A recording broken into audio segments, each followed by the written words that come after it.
बिस्मिल्लाहिर्रहमानिर्रहीम, अस्सलाम वालेकुम नाज़रीन। प्रोग्राम क्रॉसिंग लाइंस में खुशामदीद। मैं हूं यासिर रशीद। नाज़रीन, अमेरिका और ईरान के दरमियान बढ़ती हुई कशीदगी के दरमियान डोनाल्ड ट्रंप ने व्हाइट हाउस के सिचुएशन रूम में एक हंगामी और अहम इजलास की सदारत की, जिसमें ईरान के खिलाफ जारी कार्रवाइयों का दायरा कार बढ़ाने और बड़े पैमाने पर फौजी हमलों के इम्कानात पर गौर किया गया। ये पेशरफ्त एक ऐसे वक्त पे सामने आई है जब ईरान पर अमेरिकी हमलों का सिलसिला चौथे रोज में दाखिल कर चुका है और खित्ते में सूरत हाल तेजी से बिगड़ रही है। एक रिपोर्ट ये बताती है कि ट्रंप ईरान पर दबाव बढ़ाने के हक में है ताकि तेहरान को अपना हरमुज़ दोबारा खोलने और अपने जौहरी प्रोग्राम से मुतल्लिक अमरीकी शराइत तस्लीम करने पर मजबूर किया जा सके। अमरीकी अफवाज ने इसी हिकमत अमली के तहत ईरान के जनूबी साहिली इलाकों और आबना हरमुज़ के करीब ईरान के मुतअद्दिद अहम फौजी अहदाफ को निशाना बनाया ताकि ईरान की समुद्री रास्तों पर हमला करने की सलाहियत को कमजोर किया जा सके। व्हाइट हाउस में होने वाले इस अहम इजलास में नायब सदर जेडी वेंस, वजीर खारजा मार्को रूबियो, वजीर जंग Pete Hegseth, chairman joint chief of staff general Dan Caine और दीगर आला हुकाम ने शिरकत की। इजलास में ईरान के अंदर अहम स्ट्रेटेजिक तंसीबात पर मुमकिना तबाहकुन हमलों की मनसूबाबंदी पर गौर किया गया, जबकि जारी फौजी कार्रवाइयों को बरकरार रखने के लिए मुख्तलिफ ऑप्शन भी जेर बहस आए, लेकिन इस हवाले से व्हाइट हाउस ने बाज़ाब्ता तौर पर कोई तस्दीक नहीं की। इजलास से पहले एक इंटरव्यू में सदर ट्रंप ने यह जरूर वाज़ेह किया था कि आइंदा चंद रोज में ईरान पर हमलों का दायरा मजीद वसी किया जाएगा। उनके मुताबिक अमरीकी अफवाज अगले 3 दिनों में भरपूर कार्रवाइयां करेंगी और ईरान अगर मुज़ाकरात की मेज पर वापस ना आया तो उसके अहम इंफ्रास्ट्रक्चर को निशाना बनाया जाएगा। उन्होंने खबरदार किया था कि ईरान के बिजली घर और पुल भी मुमकिना अहदाफ में शामिल हो सकते हैं, जिसके बायस ये तनाज़ा मजीद खतरनाक मरहले में दाखिल हो सकता है। ट्रंप ने यह इंकशाफ भी किया था कि अमरीका ईरान के एक जेर जमीन मकाम पर गहरी नजर रखे हुए है और उनके मुताबिक ये मकाम मुमकिना तौर पर ईरान के जौहरी प्रोग्राम से मुतल्लिक हो सकता है और उसकी तामीर कुछ यूं की गई कि यह रिवायती फजाई हमलों से महफूज रहे। उन्होंने कहा कि अमरीका के पास उस मकाम पर सरगर्मियों के ठोस शवाहिद तो नहीं, लेकिन अगर किसी भी किस्म की मुश्तबा सरगर्मी दिखाई दी तो उसे निशाना बनाने से गुरेज नहीं किया जाएगा और ऐसी किसी भी कार्रवाई के लिए बंकर बस्टर बॉम्ब भी इस्तेमाल किए जा सकते हैं। अमेरिका ने गुज़श्ता एक हफ्ते के दौरान ईरान के 7 तजारती जहाज़ों को निशाना बनाया, जिसके नतीजे में तकरीबन 12 अफराद शहीद, जख्मी या लापता हुए। एक रिपोर्ट ये बताती है कि गुज़श्ता 4 दिनों में अमेरिका ने ईरान में 200 से ज्यादा हमले किए हैं। सेंटकॉम के सरबराह एडमिरल ब्रेड कूपर ने कहा कि अमरीकी बहरिया ने इन हमलों के बावजूद आबना हरमुज़ से तकरीबन 300 तजारती जहाज़ों को बाहिफाजत गुराया, जिससे इस अहम बहरी रास्ते की स्ट्रेटेजिक अहमियत जाहिर होती है। दूसरी जानिब ईरान ने भी जवाबी कार्रवाइयों का सिलसिला जारी रखा हुआ है और उर्दन, कुवैत और बहरेन में मौजूद अमरीकी फौजी अड्डों को मिसाइल्स और ड्रोन्स के जरिए निशाना बनाया। बहरेन में अमरीका के 5वीं बहरे बेड़े को निशाना बनाया गया और ईरानी पासदारान इनकलाब ने वाज़ेह किया कि आबना हरमुज़ उस वक्त तक नहीं खोली जाएगी जब तक अमरीका अपनी कार्रवाइयां बंद नहीं करता। उन्होंने उसके साथ ये धमकी भी दी कि खित्ते में तेल और गैस की तरसील के दीगर रास्तों को भी निशाना बनाया जा सकता है, जिसके बायस आलमी तवानाई की मंडियों में शदीद बेचैनी पैदा हो चुकी है। इस शदीद तरीन कशीदगी के बावजूद भी दोनों मुल्कों ने सिफारतकारी का दरवाजा बंद नहीं किया। सदर ट्रंप के मुताबिक अमरीकी नुमाइंदों ने ईरानी हुकाम से राबिता किया और उन्हें मुज़ाकरात की मेज पर वापस आने का पैगाम दिया। उन्होंने कहा कि ईरान के पास मुआहिदा करने का मौका अब भी है और अगर वो ऐसा नहीं करेगा तो संगीन नताइज का सामना करने के लिए तैयार रहे। इस दौरान अमरीका ने आबना हरमुज़ से गुजरने वाले बहरी जहाज़ों पर आयद की गई मुजव्वज़ा फीस वापस लेने का फैसला भी किया और उसकी जगह खलीजी ममालिक के साथ तजारती मुआहिदों को तरजीह देने का इंदिया दिया। फरवरी के आखिर से जारी इस तनाज़े ने न सिर्फ खित्ते की सिक्योरिटी सूरत हाल को गैर मुस्तहकम किया है, बल्कि आलमी तवानाई की तरसील को भी मुतासिर किया। मौजूदा हालात में दोनों ममालिक के बयानात और इकदामात इस बात की निशानदही करते हैं कि कशीदगी में कमी के इम्कानात फिलहाल कम है, लेकिन बड़ी फौजी झड़प का खतरा बदस्तूर मौजूद है। अमरीकी सेनेट में ईरान से बढ़ती हुई कशीदगी के पस मंजर में सालाना दिफाई पॉलिसी बिल मंजूर नहीं हो सका, जो सदर ट्रंप और उनकी इंतजामिया के लिए एक बड़ा धचका है। अमरीकी सेनेट में डेमोक्रेट अरकान ने नेशनल डिफेंस ऑथराइजेशन एक्ट नामी उस बिल की खुल के मुखालिफत की। वोटिंग में बिल के हक में 50 और मुखालिफत में 46 वोट आए, जो उसे अगले मरहले तक ले जाने के लिए नाकाफी साबित हुए। ये सूरत हाल ये जाहिर करती है कि ईरान के हवाले से अमरीकी पॉलिसी पर न सिर्फ सियासी इख्तलाफात गहरे हो चुके हैं, बल्कि कांग्रेस और इंतजामिया के दरमियान भी एतमाद का फुकदान बढ़ रहा है। एक डेमोक्रेट सेनेटर ने वाज़ेह किया कि वो उस वक्त तक इस बिल की हिमायत नहीं करेंगे जब तक हुकूमत ईरान से मुतल्लिक अपनी हिकमत अमली खुलकर बयान नहीं करती और उसे कांग्रेस की मंजूरी हासिल नहीं होती। डेमोक्रेट सेनेटर्स का यह मौक़िफ़ है कि ईरान के खिलाफ मुमकिन फौजी कार्रवाइयों के लिए मजीद फंडिंग को महदूद करने वाली तरमीम शामिल किए बगैर वो इस बिल की हिमायत नहीं करेंगे। उनके मुताबिक गैर वाज़ेह हिकमत अमली के साथ फौजी अखराजात में इजाफा एक तवील और महंगी जंग का पेशखामा बन सकता है। अगरचे बिल की हतमी मंजूरी के अमल में अभी कई माह बाकी हैं, लेकिन सेनेट में उसे आगे बढ़ाने में नाकामी ईरान के साथ जारी कशीदगी के हवाले से अमरीकी कांग्रेस और सेनेट में गहरी सियासी तकसीम को जाहिर करती है। दूसरी जानिब अमरीकी सेंट्रल कमांड ने ऐलान किया कि ईरान के साहिली इलाकों और बंदरगाहों के गिर्द बहरी नाकाबंदी दोबारा नाफिज कर दी गई और इस इकदाम के साथ ही अमरीका ने खित्ते में अपनी अस्करी मौजूदगी बढ़ाई है और अब खित्ते में अमरीका के 20 से ज्यादा जंगी जहाज और सैकड़ों फौजी तैयारे तैनात किए जा चुके हैं। अमरीकी फौज का कहना है कि इसके दस्ते मुकम्मल तौर पर चौकस और कार्रवाई के लिए तैयार है। इस दौरान अमरीकी सदर ट्रंप ने एक बार फिर यह कहा कि अमरीका किसी ऐसे मुआहदे पर रजामंद नहीं होगा जिसमें यह जमानत शामिल न हो कि ईरान जौहरी हथियार हासिल नहीं करेगा। उन्होंने एक बार फिर यह दावा किया कि ईरान जौहरी सलाहियत के हुसूल से सिर्फ 2 हफ्ते की दूरी पर था और अगर उसकी तंसीबात को निशाना न बनाया जाता तो उसे रोकना मुश्किल हो जाता। सदर ट्रंप ने जमीनी कार्रवाई के इम्कान से मुतल्लिक सवाल पर मोहतात जवाब देते हुए कहा कि बाज़ औक़ात जमीनी ऑपरेशन जरूरी हो जाता है, लेकिन ऐसे अनासिर भी मौजूद हैं जो अमेरिका के मफादात के लिए किरदार अदा कर सकते हैं। इस बयान ने खित्ते के अंदर प्रॉक्सी जंग के खदशात को मजीद तकवीयत दी है। अमरीकी नशरियाती इदारे CNN ने ईरानी जौहरी तंसीबात की मुमकिना बहाली का इम्कान जाहिर किया, लेकिन उन दावों की आज़ादाना तस्दीक नहीं हो सकी। CNN ने कहा कि ईरान में बाज़ मकामात पर नई तामीराती सरगर्मियां देखी गईं जो जौहरी मकामात की मुमकिना बहाली की निशानदही करती हैं और रिपोर्ट के मुताबिक ये पेशरफ्त उस मफाहमती याददाश्त के ऊपर सवाल उठाती है जो जून के आखिर में अमरीका और ईरान के दरमियान तय पाई। दूसरी जानिब ईरान ने गुज़श्ता चंद दिनों के दौरान अमरीका की जानिब से जनूबी ईरान पे किए गए हमलों में 30 से ज़ायद शहरियों की शहादत की तस्दीक की, जबकि उन हमलों में 260 शहरी जख्मी हुए। लेकिन ईरानी कौम अब मैदान जंग में खुल के अमरीका की मज़ाहमत करने का फैसला कर चुकी। पासदारान इनकलाब ने खबरदार किया कि अगर ईरान की तेल और गैस की बरामदात को रोका गया तो खित्ते के दीगर ममालिक भी अपनी तवानाई बरामदात महफूज तरीके से जारी नहीं रख सकेंगे। बयान में यह भी कहा गया कि आबना हरमुज उस वक्त तक बंद रह सकती है जब तक अमेरिका अपनी कार्रवाइयां रोक नहीं देता। बरतानवी अखबार गार्जियन की एक रिपोर्ट के मुताबिक यूरोपीय ममालिक आबना हरमुज में बहरी जहाजों से रजाकाराना नेविगेशन सर्विस फीस की वसूली की तजावीज पर गौर कर रहे हैं, लेकिन लाजमी टॉल की मुखालिफत की जा रही है। बरतानवी नायब वजीर आजम डेविड लेबे ने कहा कि लाजमी फीस तबाहकुन साबित होगी, जबकि ओमान ने आबनाए मलाका के मॉडल पर मबनी एक मंसूबा तैयार करके ईरान को पेश किया था, जिसके तहत बहरी तहफ़्फ़ुज़ और रहनुमाई की खदमात के एवज रजाकाराना फीस वसूल की जा सकती है। लेकिन इस दौरान ही ईरान और अमरीका के दरमियान ताल्लुकात एक बार फिर कशीदा हो गए। ईरान और अमरीका की हालिया कशीदगी के बायस आलमी मालियाती मंडियों पर शदीद दबाव देखने में आ रहा है, जहां आबना हरमुज की मुमकिना बंदिश और अमरीका की जानिब से बहरी नाकाबंदी की इत्तलात ने सरमायाकारों को तशवीश में मुब्तला कर दिया और इस सूरत हाल के नतीजे में खाम तेल की कीमतें मजीद तेजी से बढ़ के $85 फी बैरल से ज्यादा हो गई, जो हालिया हफ्तों में पहली बार $80 फी बैरल से बढ़ी है, जिसके बायस आलमी महंगाई में इजाफे के खदशात भी बढ़ गए। तजियाकारों के मुताबिक ये जोग्राफियाई कशीदगी अगर जल्द कम हो जाती है तो आलमी मंडियों में इस्तेहकाम वापस आएगा और महंगाई का दबाव आर्जी साबित हो जाएगा। और दूसरी जानिब वॉल स्ट्रीट में भी मंदी का रुझान नुमाया रहा, जबकि पाकिस्तानी स्टॉक एक्सचेंज में भी कारोबार सुस्त रवि का शिकार रहा। इस पूरे मंजरनामे में अमेरिका अब ईरान पर इक्तसादी दबाव बढ़ा रहा है।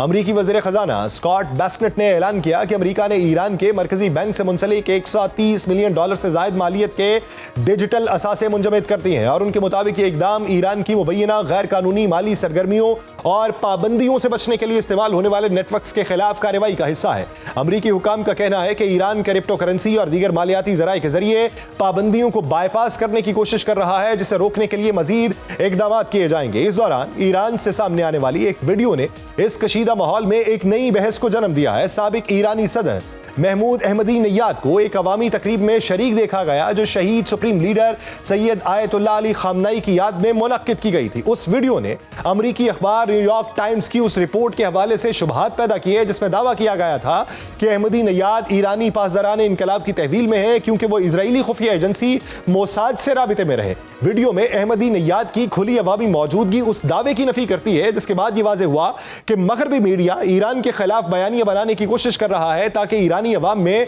तकसीम पैदा हो। उस रिपोर्ट में यह भी कहा गया था कि अहमदी नैयाद को आखिरी बार 6 जुलाई को मुख्तसर वक्त के लिए देखा गया, जिसके बायस यह तासुर मजबूत हुआ कि उनकी नकलो हरकत महदूद है और मुमकिना तौर पर उन्हें हिरासत में रखा गया है। लेकिन अहमदी नैयाद के दफ्तर ने उन तमाम दावों को सख्ती से मुस्तरद करते हुए उन्हें मन घड़त और गुमराहकुन करार दिया और कहा कि ऐसी तमाम खबरें ईरान के अंदर इख्तलाफात को हवा देने और अवामी राय को मुतासिर करने की कोशिश है। दूसरी जानिब ईरान की आला क़यादत भी खामोश नहीं है। ईरानी सदर मसूद पेशकियान ने अमरीकी सदर डोनाल्ड ट्रंप के बयानात पर दो टोक रद्दअमल जाहिर करते हुए वाज़ेह किया कि ईरान अपने मुल्क के एक एक इंच का दिफा करेगा। उनका कहना था कि अमेरिका को अपने अवाम को यह बताना चाहिए कि उसने मैदान जंग में क्या हासिल किया और उसकी पॉलिसीज ने खित्ते में इस्तेहकाम या फिर मजीद कितना इंतशार पैदा किया। यह बयान इस बात की अक्कासी है कि ईरान किसी भी मुमकिन दबाव या कार्रवाई के सामने झुकने को तैयार नहीं। ईरानी पार्लियामान के कौमी सलामती कमीशन ने भी इस मौक़िफ़ की तायीद की और कहा कि दुश्मन मफाहमती याददाश्त की तमाम शिकों की खिलाफ वर्जी कर चुका और अब सूरत हाल अमली तौर पर जंग की शक्ल इख्तियार कर चुकी। इसी तनाजुर में ईरानी पार्लियामान ने आबनाए हरमुज की सलामती और पायदार तरक्की के लिए एक स्ट्रेटेजिक एक्शन प्लान की मंजूरी भी दी, जो उस अहम आलमी गुजरगाह की सिक्योरिटी को मजीद सख्त करने की जानिब एक अहम पेशरफ्त है। दुनिया की अहम ताकतें इस पूरी सूरत हाल पर गहरी नजर रखे हुए हैं। चीन ने इस कशीदा सूरत हाल पर शदीद तशवीश का इजहार किया। अक़वाम मुत्तहिदा की सलामती काउंसिल में बात करते हुए चीनी सफीर ने अमेरिका पर इल्जाम आयद किया कि वह ईरान के खिलाफ कार्रवाइयों की आड़ में पूरे मशरक़ वस्ता को एक खतरनाक समत में धकेल रहा है। और उनका यह कहना था कि अमेरिका न सिर्फ कशीदगी को कम करने में नाकाम रहा, बल्कि वह ऐसे इक़दाम कर रहा है जो खित्ते में बहरान को मजीद गहरा कर रहे हैं। और यह सब एक ऐसे वक्त पे हो रहा है जब उसके ईरान के साथ मुज़ाकरात जारी हैं।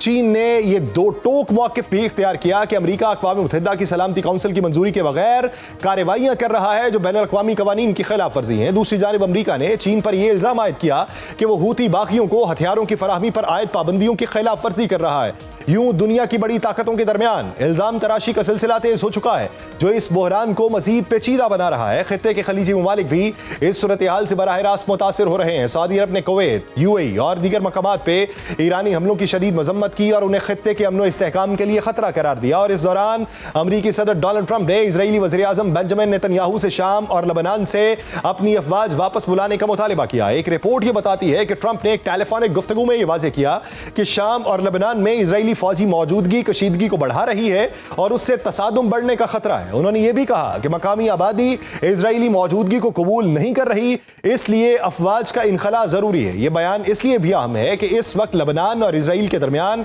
मुज़ाकरात का एक और दौर जारी है। इटली के दारुल हुकूमत रोम में होने वाली बातचीत में जनूबी लबनान से इजराइली अफवाज के इनखला और हिजबुल्लाह को गैर मुसल्लह करने जैसे निकात जेर बहस आए, लेकिन अब तक कोई हतमी पेशरफ्त सामने नहीं आई। इजराइल का मौक़िफ़ है कि जब तक हिजबुल्लाह के पास हथियार मौजूद हैं उसकी फौज इलाके में मौजूद रहेगी, जबकि लबनान यह दावा कर रहा है कि वो उस इलाके का कंट्रोल संभालने के लिए तैयार है। यूं इस वक्त एक तरफ ईरान अपने दिफा और खुद मुख्तारी पे जोर दे रहा है, तो दूसरी तरफ अमेरिका और उसके इत्तेहादी ईरान पे दबाव बढ़ाकर अपने स्ट्रेटेजिक मफादात हासिल करने की कोशिश कर रहे हैं, जिसके बायस ये तासुर मजबूत हुआ है कि मौजूदा कशीदगी वक्ती नौइयत की नहीं, बल्कि ये एक वसी तर जियो पोलिटिकल कशमकश का हिस्सा है, जहां हर बयान और हर इकदाम के दूर रस असरात मुरतब होंगे। इन हालात में किसी भी गलत कदम के बायस सूरत हाल बिगड़ जाएगी और यही वो हकीकत है जो इस पूरे बहरान को गैर मामूली तौर पे हसास और आलमी सतह पर अहम बना रही है। इस पूरे मंजरनामे पे मुफस्सल गुफ्तगू की जाएगी, लेकिन एक शॉर्ट ब्रेक के बाद कहीं नहीं जाइएगा।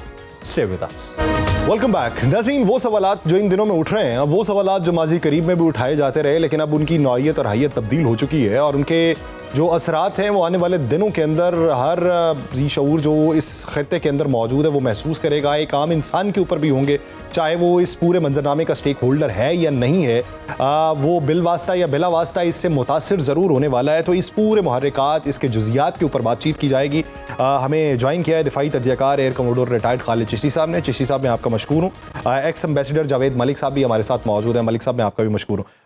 कमोडोर साहब, सबसे पहले आपकी तरफ आता हूँ। इस वक्त जो मौजूदा सूरत हाल बन चुकी है, एक सिचुएशन रूम के अंदर एक मीटिंग होती है, वज़ीर जंग उसके अंदर मौजूद होते हैं, वज़ीर दिफा होते हैं, खुद डोनाल्ड ट्रंप मौजूद होते हैं, ईरान के ऊपर ताबड़तोड़ हमलों की प्लानिंग की जा रही है। वो वक्त के जब आबनाए हरमुज से कंट्रोल उठाने की बातें हो रही थी, फिर उस पर खुद ईरान अमेरिका के कंट्रोल होने की बातें, और अब उसके इवज़ खलीजी ममालिक की अमेरिका में इन्वेस्टमेंट की बातें, ये टेबल जो है ये टर्न होता जा रहा है, स्टेटमेंट्स ट्विस्ट होती जा रही हैं, लेकिन जंग जो है वो मजीद बढ़ती चली जा रही है।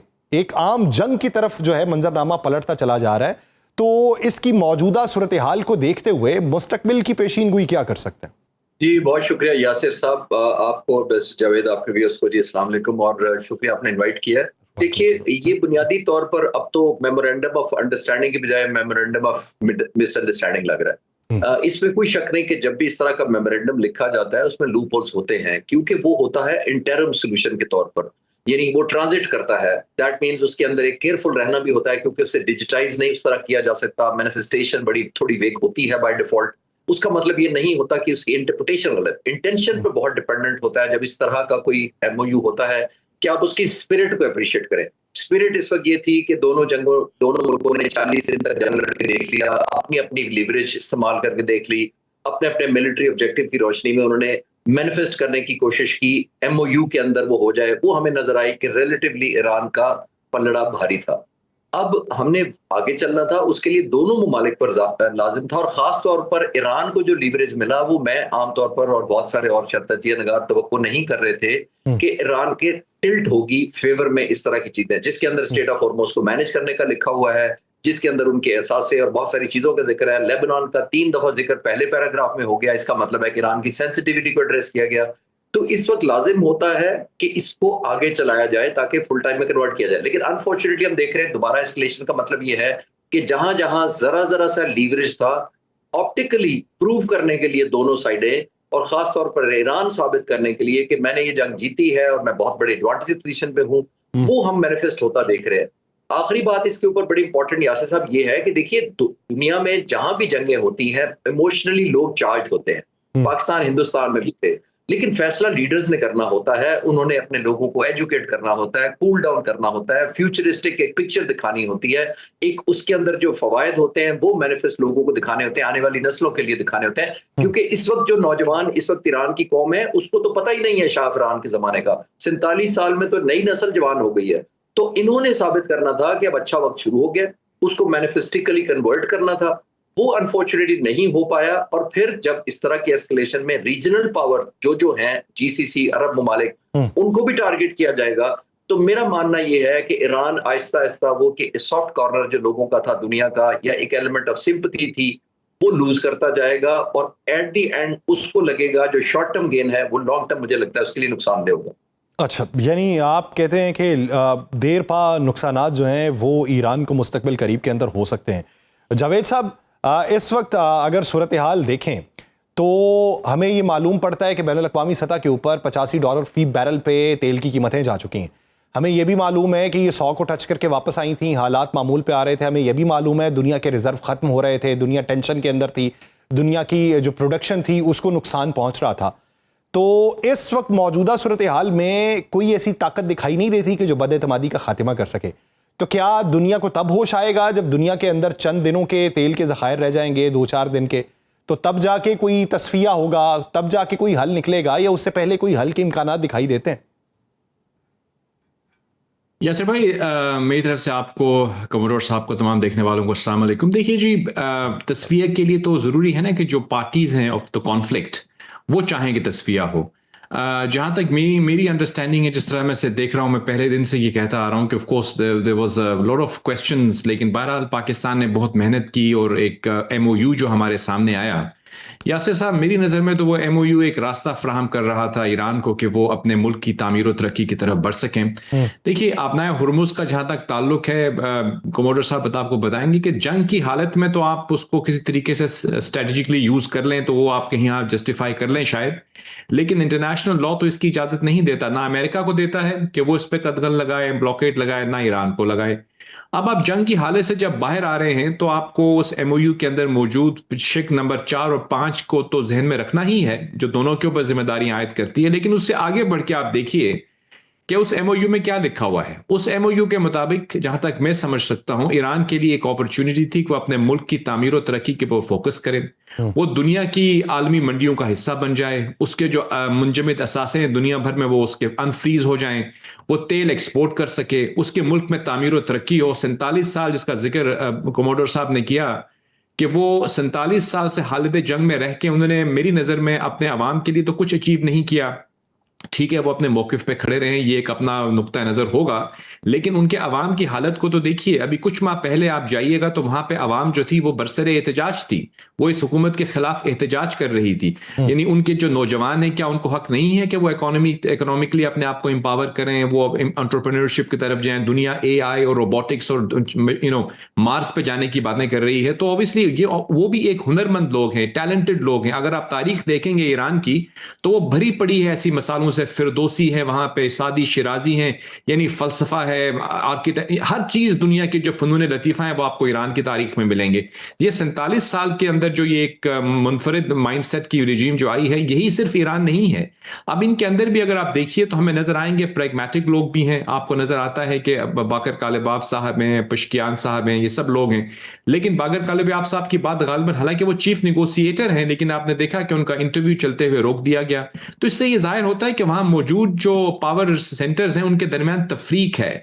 एक रास्ता तो यह है कि वो अपनी जो है ना इस तमाम चीजों को यानी आपके नजदीक जो अंदरूनी तजाद है, जब तक उसका खात्मा नहीं होगा तब तक बैरूनी महाज के ऊपर बातचीत जो है वो मस्बत नहीं हो सकती। एक चीज मैं, अगर आप इजाजत दीजिएगा तो मैं ये कहना चाहूंगा, देखिए इन तमाम चीजों के बावजूद आपने देखा कि ईरान एक जो आपके साथ पाकिस्तान, तो पूरी इस्लामी दुनिया में आप देख लीजिए, गालिबन पाकिस्तान के अलावा कोई उनके साथ उस तरह से नहीं है जो उनको किसी हद तक सपोर्ट करने की कोशिश कर रहा है। लेकिन दूसरी तरफ कतर आया इस सारे प्रोसेस में।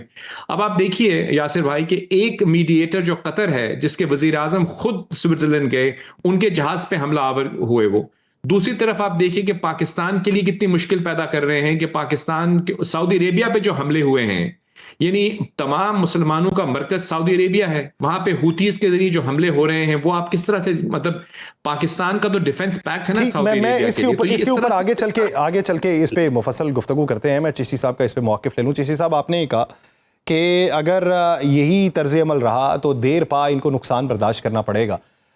ईरानियों का नुक्ता नज़र ये है कि जब उसकी शिक के अंदर ये था कि जब तक कोई हतमी मुआहिदा नहीं हो जाता, मुज़ाकरात किसी उसका ऊंट किसी करवट नहीं बैठ जाता, तब तक इसका कंट्रोल हमारे पास रहेगा, पैसेज जो हम बताएंगे वहाँ से गुजरेंगे। वो कहते हैं कि ऐसे हालात में अगर आप हमारे पैसेज के अंदर रखना डालने की कोशिश करेंगे और हमारे पास वही हुक्म का एक इक्का बचा हुआ है, तो हम वहाँ से अपनी बर्तरी डू और डाई की पोजीशन के अंदर कैसे खो दें और आपको वहाँ से निकलने दें और आपको ये कहें कि हमारी गिरफ्त जो है वो कमज़ोर हो चुकी है। तो उनका ये नुक्ता नज़र उनके दिमाग के एतबार से या उनकी पोजीशन के एतबार से किस हद तक जायज़ है और किस हद तक नाजायज़ है?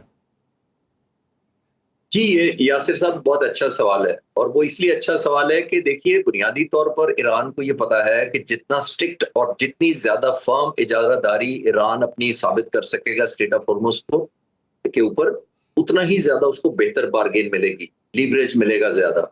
लेकिन इसको मैं ये अर्ज कर रहा हूँ, ये एक तो इकोनॉमिक रीजन है, और इकोनॉमिक रीजन मेरा नहीं मानना कि ईरान को ये पता नहीं है कि वो लॉन्ग टर्म में कर नहीं सकेगा, फाइनेंशियल इसके जो टॉल है या कोई और बेनिफिट्स हैं, वो मुझे लगता है कि वो बारगेन के तौर पे यूज कर रहा है, एक चिप के तौर पर एंड तक लेके जाएगा स्टेट ऑफ हॉर्मुज़ को, बाद में शायद कॉम्प्रोमाइज कर ले, असासे डीफ्रीज करने की शक्ल में, ऑयल एक्सपोर्ट करने की शक्ल में। तो पहला तो वो ये एडवांटेज लेना चाहता है, जिसको मैं लेजिटिमेट समझता हूँ।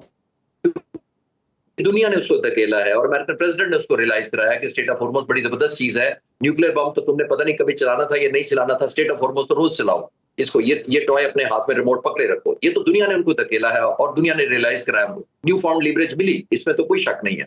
ईरान एक और वजह से भी स्टेट ऑफ हॉर्मुज़ को यूज करना चाहता है, वो है बफर के तौर पर वो यूज करना चाहता है। वो समझता है कि मेरी विजिबिलिटी बढ़ेगी जितनी ट्रैफिक होगी। इस वक्त भी अगर आप नोट करें, जब ये शिपिंग हो रही थी तो ईरान ने मेक श्योर किया था कि जो यहाँ से अब जहाज गुजरेंगे, बहरी जहाज, वो अपना मैनिफेस्टेशन देंगे, अपना रूट देंगे, अपना क्रू का नाम बताएंगे, उनकी नेशनलिटी बताएंगे, कार्गो की वैल्यू बताएंगे, और जाहिर है जैसे मैंने कहा उन पर लाजिम होगा कि वो ईरान के कोस्टल एरियाज को, जिसको कहते हैं ना हग करते हुए, हगिंग द कोस्ट, वो साथ साथ गुजरेंगे। अगर वो साथ साथ गुजरने पे मैनिफेस्ट कर लेता है ईरान और दुनिया को और अमेरिका को बावर कराता है कि मेरी मर्जी के बगैर या नहीं करता, इसमें तो कोई शक नहीं कि बफर जोन भी उसको चाहिए और फाइनेंशियल भी उसको इंसेंटिव चाहिए। लेकिन फिर आप जब जंग के अंदर या तो आप कंप्लीट फतह हासिल कर चुके हो और दूसरा आपका जो मुखालिफ है वो आप जिसको कहते हैं सरेंडर कर चुका हो, तब ये इस तरह की चीजें होती हैं।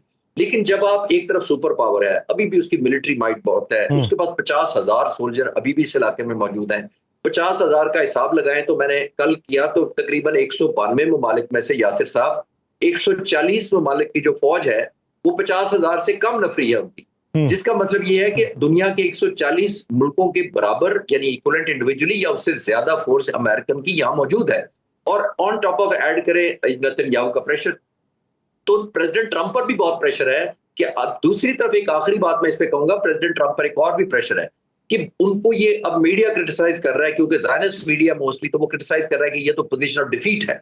अब प्रेसिडेंट ट्रंप इस तरह के हमले करके और दोबारा एस्केलेट करके ताकि वो ये कह रहे हैं जो उनके मुखालिफिन ये कह रहे हैं कि प्रेसिडेंट ट्रंप ने बहुत ही डिफीटेड माइंडसेट के साथ ये जंग जो क्लोज की है और इसी तरह का एमओयू किया है, और चांसेस ये हैं कि इसी तरह का एग्रीमेंट होगा। तो प्रेसिडेंट ट्रंप इसको बैलेंस करने की कोशिश कर रहे हैं। एक तरफ उनकी कैपेसिटी हमें पता है, इससे ज्यादा वो अफोर्ड नहीं कर सकते स्ट्रेच करना। दूसरी वो ये भी साबित करना चाहते हैं अपने मुखालिफिन को, इजराइल को, ज़ायनिस्ट लॉबी को, कि मैं अपनी रिट जो है, जो मेरी एज अ सुपर पावर है, वो इन्फ्लुएंस इस हद तक कॉम्प्रोमाइज नहीं हुआ कि मैं ईरान को एक प्रोबेटिव कॉस्ट इंपोज ना कर सकूं। तो आई थिंक वो बैलेंस करने की कोशिश कर रहे हैं दोनों तरफ। ठीक। मलिक साहब, आप क्या राय रखते हैं? हमने ये देखा कि जब ये जंग चल रही थी और उस जंग के बाद एमओयू साइन होने के बाद जो एक टाइम ऑफ पीरियड था, उसमें अरब ममालिक के साथ किसी न किसी हद तक ताल्लुकात कुछ बेहतर होना शुरू हुए, या फिर कुछ रखना ख़त्म होना शुरू हुआ, या वो बदएतमादी जो थी उसका खात्मा होना शुरू हुआ, और उसमें जो टारगेट्स किए गए या वार्निंग शॉट्स मारे गए उसमें कुछ ममालिक की बचत होना शुरू हुई थी। अब तो फिर बिला तफरीक वो पूरे का पूरा मामला शुरू हो चुका है। तो ईरान इन अरब ममालिक के साथ एक मेमोरेंडम ऑफ अंडरस्टैंडिंग कर सकता है?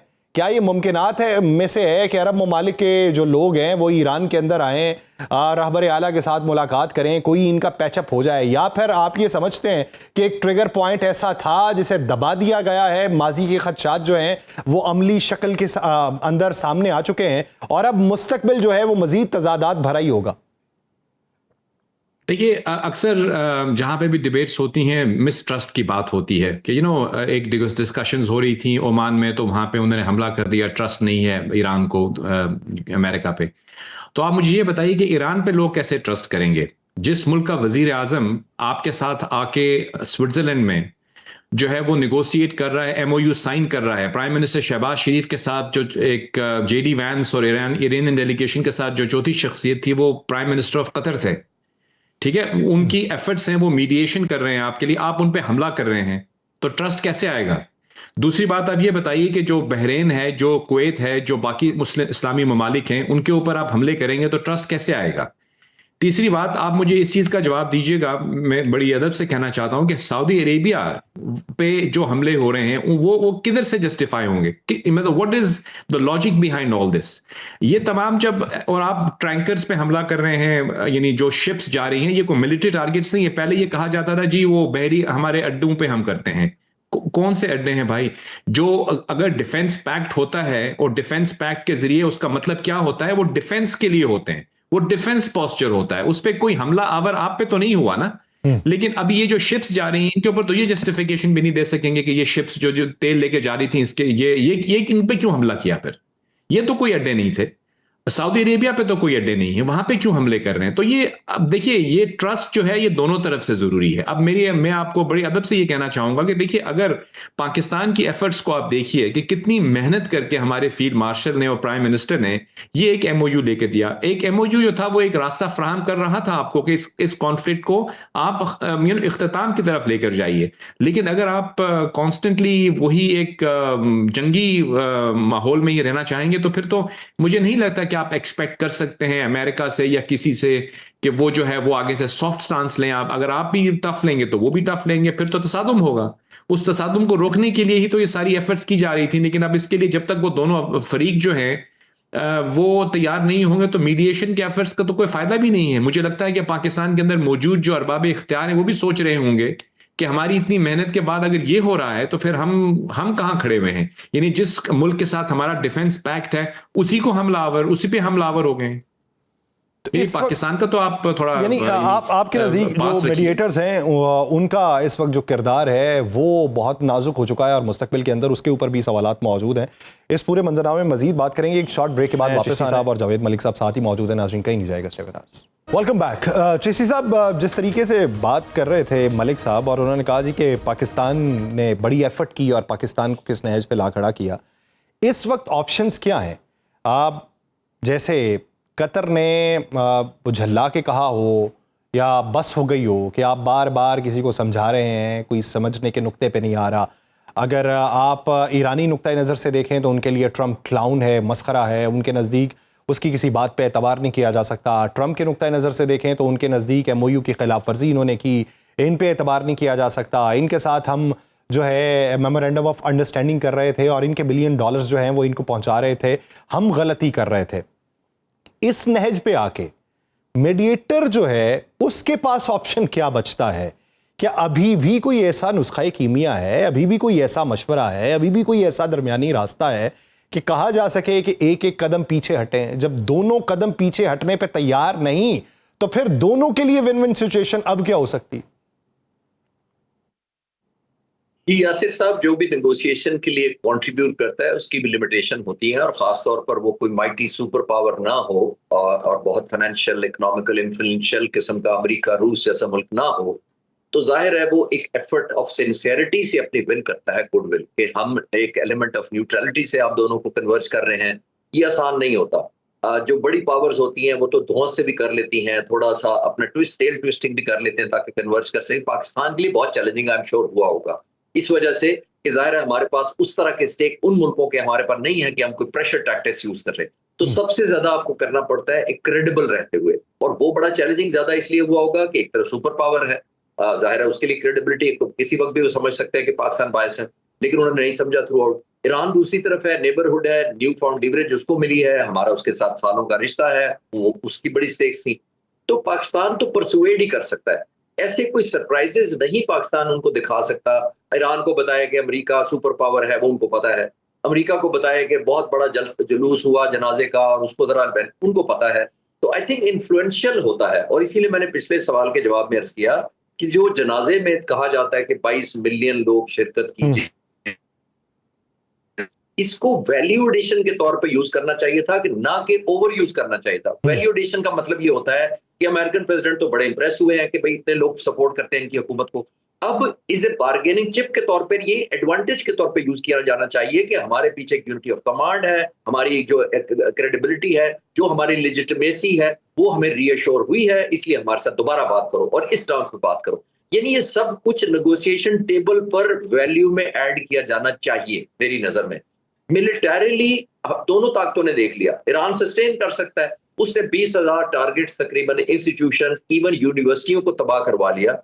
अमेरिका ने एक प्रोहिबिटिव कॉस्ट दे दी, पहली दफा उसकी वर्ल्ड वॉर 2 के बाद 43 जहाज किसी मुल्क ने गिरा दिए। तो ये न्यू फाउंड लीवरेज दोनों के पास था, लेकिन मैं ये कहना चाह रहा हूं किसी स्टेज पे अगर अमेरिका ये करे कि मैं तहस नहस करके तहजीब खत्म कर दूंगा, वो भी नहीं हो सका और हो भी नहीं पाएगा पॉसिबली। अगर ये समझे ईरान कि हम तहस नहस कर देंगे अमेरिकी तमाम फौज, इसके अड्डे जितने इलाके में हैं उनको नहीं छोड़ेंगे, वो भी नहीं हो सका।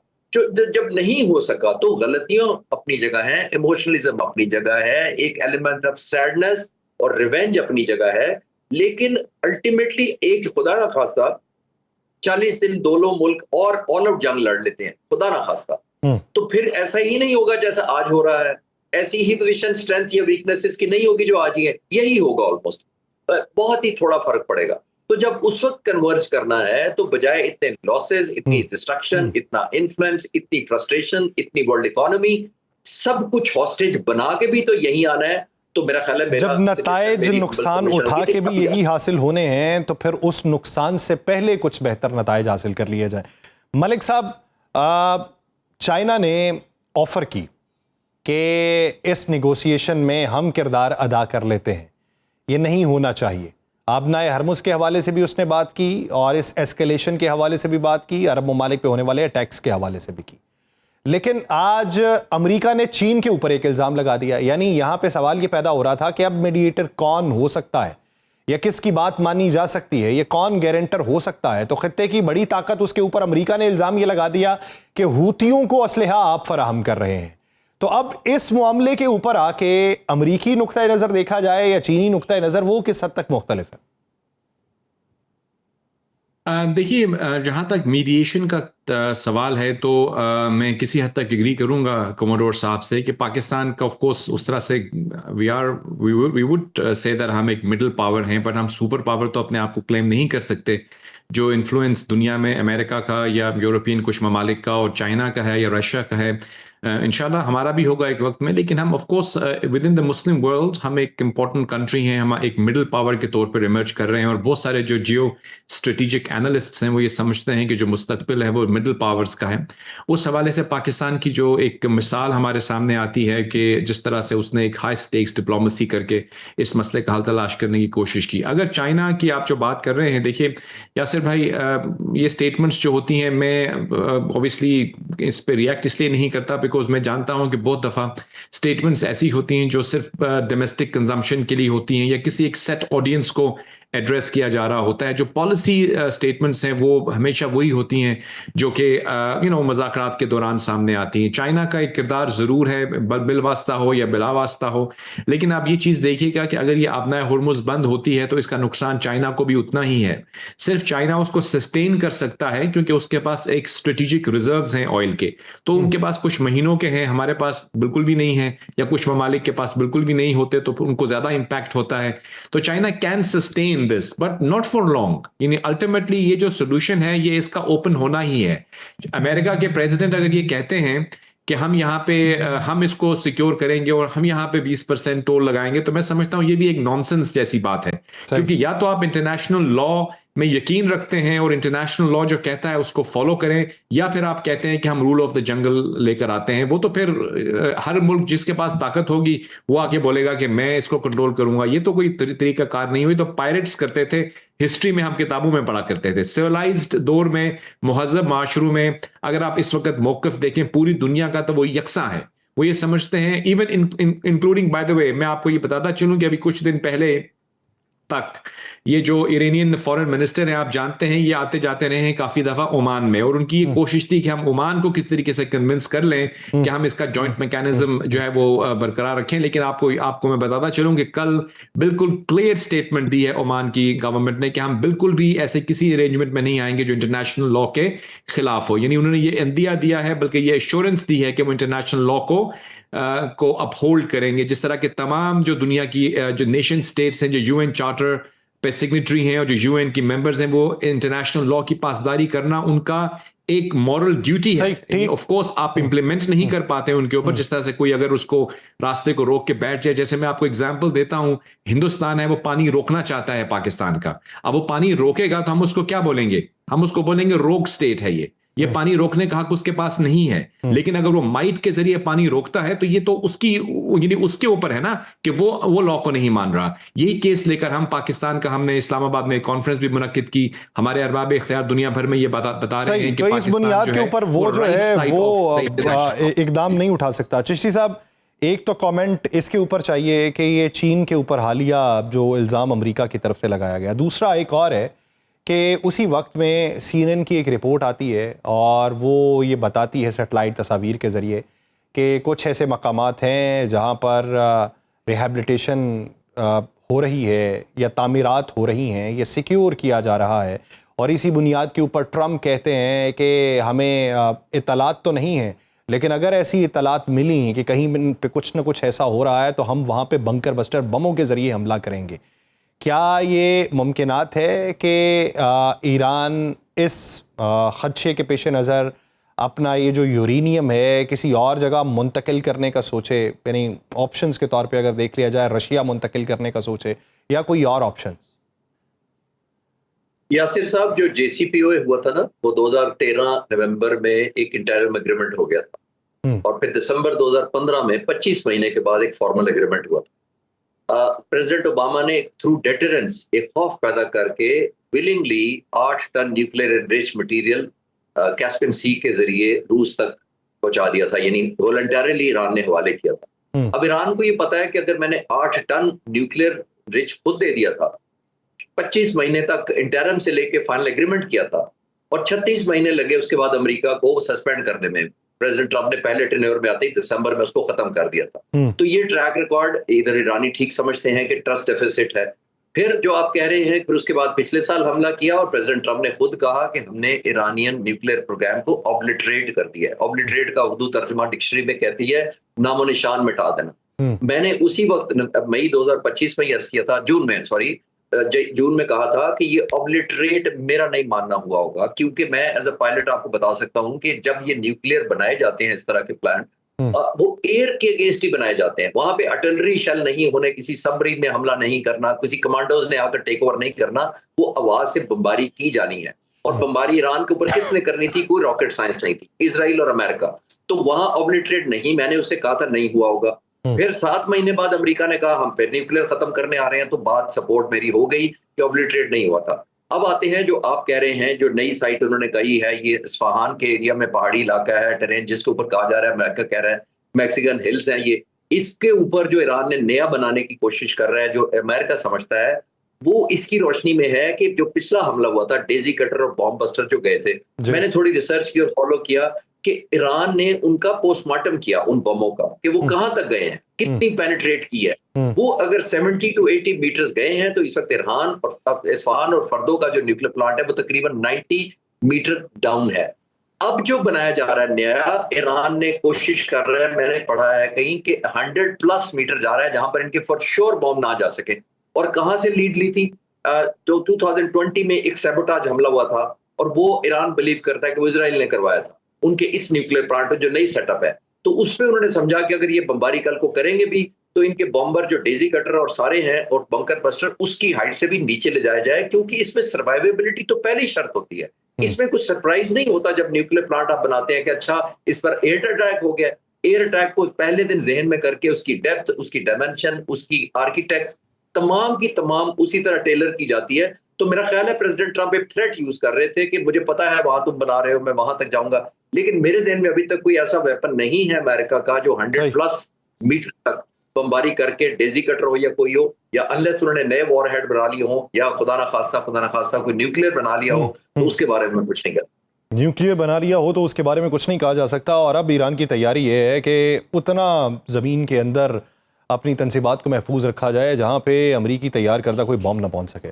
बहुत शुक्रिया air commodore retired Khalid Chishti साहब और जावेद हवाले से अपना वक्त देने के लिए। नाज़रीन, प्रोग्राम का वक्त खत्म हुआ जाता है इस उम्मीद के साथ कि खत्ते में कुछ बेहतरी के इम्कानात रोशन हो। आपसे मुलाकात होगी कल के रोज़। अपना बहुत सा ख्याल रखिएगा। अल्लाह ने के बाद।